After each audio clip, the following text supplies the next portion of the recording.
बिहार विधानसभा चुनाव के वक्त का पोस्टर वॉर याद होगा आपको। किस तरीके से पक्ष और विपक्ष एक दूसरे पर निशाना साध रहे थे पोस्टर वॉर के जरिए, ये आपने बखूबी देखा होगा। अब पटना की सड़कों पर एक बार फिर से आरजेडी ने एनडीए सरकार के ऊपर निशाना साधा है। नमस्कार, मेरा नाम निशा ओझा है और आप DTW24 न्यूज देख रहे हैं। राजधानी पटना में एक बार फिर से पोस्टर के जरिए हमला किया गया है। राजद ने अपने कार्यालय के बाहर पोस्टर लगाया है। ऋषि यादव प्रदेश महासचिव युवा राजद द्वारा ये पोस्टर लगाया गया है और इस पोस्टर में पीएम नरेंद्र मोदी, गृह मंत्री अमित शाह, मुकेश अंबानी और गौतम अडानी का कार्टून बनाकर निशाना साधा गया है। इस पोस्टर में दिखाया गया है कि किसी भी हालत में कृषि बिल वापस नहीं होना चाहिए, चाहे इसके लिए किसानों को खालिस्तानी और देशद्रोही ही साबित क्यों ना करना पड़े। दूसरी ओर लिखा हुआ है कि इस कृषि बिल के कारण मेरा भी अरबों रुपया दांव पर लगा है। अमित शाह कुर्सी के नीचे बैठे हुए कह रहे हैं, मेरी मालिक आपकी इच्छा हर हाल में पूरी होगी। तेजस्वी का फोटो बनाकर लिखा हुआ है कि हल चलाए तूने फसल उगाई, कैसे कोई ले जाएगा ये तेरी कमाई।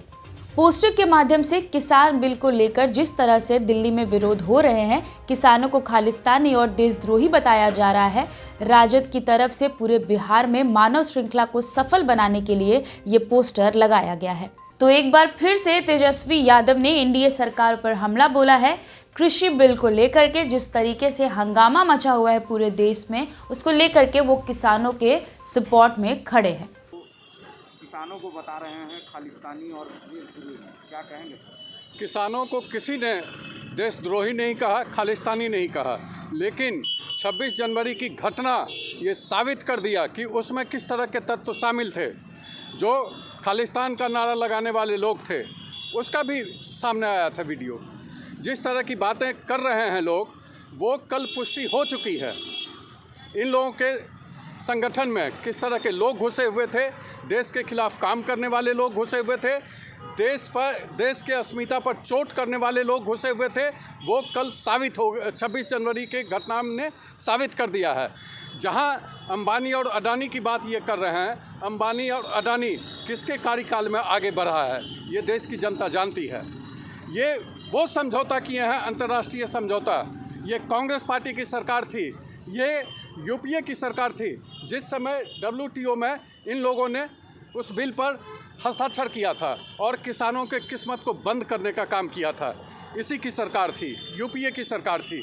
हमारी सरकार उस ट्रीटी से बाहर आने का काम किया है, किसानों के किस्मत में सुनहरे अक्षरों से लिखने का काम किया है और पहली बार किसान कानून के द्वारा पहली बार किसानों को ये मोहलत मिला है कि अपने दाम स्वयं निर्धारित करेंगे।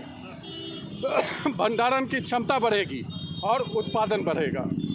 इस कानून के द्वारा हिंदुस्तान के किसानों का किस्मत का दरवाज़ा खुले। किसान को आप लोग सही तरीके से समझा क्यों नहीं पा रहे, क्या परेशानी आ रही है? किसान समझे हुए हैं, किसान के लोग ही नहीं वहाँ थे। किसानों का जो लोग भी उसको आगे बढ़ कर के काम कर रहे थे, उन लोगों का चरित्र देश की जनता ने देखा है। ये किसानों का चरित्र नहीं होता है। देश के ऊपर हमला करना, लाल किला पर हमले की बात ये किसान नहीं कर सकते हैं।